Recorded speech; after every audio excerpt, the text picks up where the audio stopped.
KPK adalah harapan terakhir bangsa ini dalam perang melawan korupsi.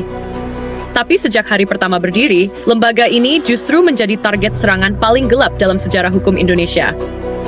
Serangan itu tidak datang dari maling kecil atau koruptor recehan, melainkan dari kekuatan besar yang merasa terancam. Mereka tidak menggunakan peluru atau bom. Mereka memakai sesuatu yang lebih mematikan, kriminalisasi. Dan salah satu peristiwa paling mengguncang yang menjadi titik balik perang melawan korupsi adalah kriminalisasi terhadap Ketua KPK saat itu, Antasari Azhar. Ia dituduh terlibat dalam kasus pembunuhan, kasus yang penuh kejanggalan sejak awal. Banyak yang percaya, ini bukan sekadar penegakan hukum, ini adalah pesan berlumur ancaman kepada siapa saja yang berani menyentuh korupsi kelas kakap. Pertanyaannya, siapa yang berada di balik semua ini? Dan mengapa Antasari harus dijatuhkan? Antasari bukan pejabat sembarangan.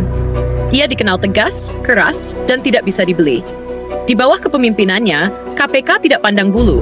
Dari pejabat tinggi negara, jaksa, polisi, hingga pengusaha besar, semuanya berani ia seret ke meja hukum. Antasari tidak hanya menangkap koruptor, ia membongkar jaringan mereka. Ia menyebut ada yang namanya mafia hukum. Kekuatan gelap yang bisa mengatur kasus, membeli keadilan, bahkan menekan aparat penegak hukum dari balik layar. Dan sejak saat itu, nama Antasari masuk daftar musuh besar para penguasa uang. Ia menjadi ancaman. Ia harus dihentikan. Pada Bapak Susilo Bambang Yudhoyono, jujur, beliau tahu perkara saya ini. Menurut beliau jujur cerita apa yang beliau alami dan apa yang beliau perbuat. Beliau perintahkan siapa untuk merekayasa dan mengkriminalisasi Antasari. Beliau cerita. Pertanyaannya, bagaimana menjatuhkan seorang ketua KPK yang tidak bisa disuap? Jawabannya, hancurkan reputasinya, buat ia terlihat kriminal, dan lempar ia ke penjara. Tahun 2009, Indonesia diguncang kasus penembakan seorang pengusaha bernama Nasruddin Zulkarnaen. Kasus ini langsung menarik perhatian nasional. Tapi yang lebih menggemparkan bukanlah kasusnya, melainkan tersangka yang tiba-tiba disebut polisi, Ketua KPK, Antasari Azhar. Tuduhannya terdengar seperti cerita sinetron murahan. Motifnya disebut karena asmara. Disebutkan bahwa Antasari memiliki hubungan dengan istri Nasruddin, lalu menyewa pembunuh bayaran untuk menyingkirkan pria itu.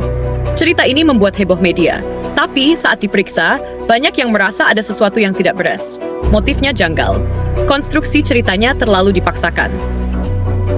Sejak awal, kasus ini penuh lubang. Tidak ada satupun bukti langsung yang menempatkan Antasari di lokasi kejadian. Tidak ada saksi yang melihat ia terlibat dalam rencana pembunuhan.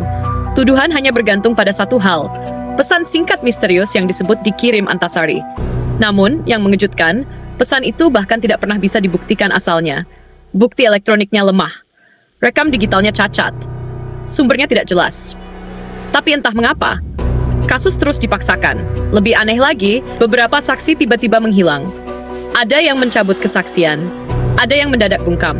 Seolah-olah ada kekuatan besar yang bekerja di belakang layar, memastikan Antasari tetap bersalah di depan hukum. Dan benar, Antasari dijatuhi hukuman belasan tahun penjara.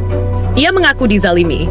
Ia mengatakan bahwa kasus ini bukan soal pembunuhan, tapi operasi politik untuk menjatuhkannya. Setelah Antasari hilang dari KPK, serangan terhadap lembaga anti korupsi itu semakin brutal. Terjadi cicak versus buaya, kriminalisasi terhadap pimpinan KPK lainnya, seperti Bibit dan Chandra, pembunuhan karakter terhadap penyidik, dan upaya melemahkan KPK mulai bermunculan. Publik mulai melihat pola, siapapun yang mendekati kasus korupsi besar akan dijatuhkan satu persatu. Tahun demi tahun berlalu. Hingga akhirnya setelah keluar dari penjara melalui gerasi, Antasari mulai berbicara. Dan apa yang ia katakan membuat publik terdiam. Ia menyebut ada tokoh besar yang berada di balik kasusnya, bahwa kriminalisasi terhadap dirinya adalah operasi siap pakai yang sudah direncanakan. Namun setelah membuat pengakuan itu, Antasari kembali diam. Seolah ada sesuatu yang membuatnya berhenti bicara. Yang tersisa hanyalah pertanyaan.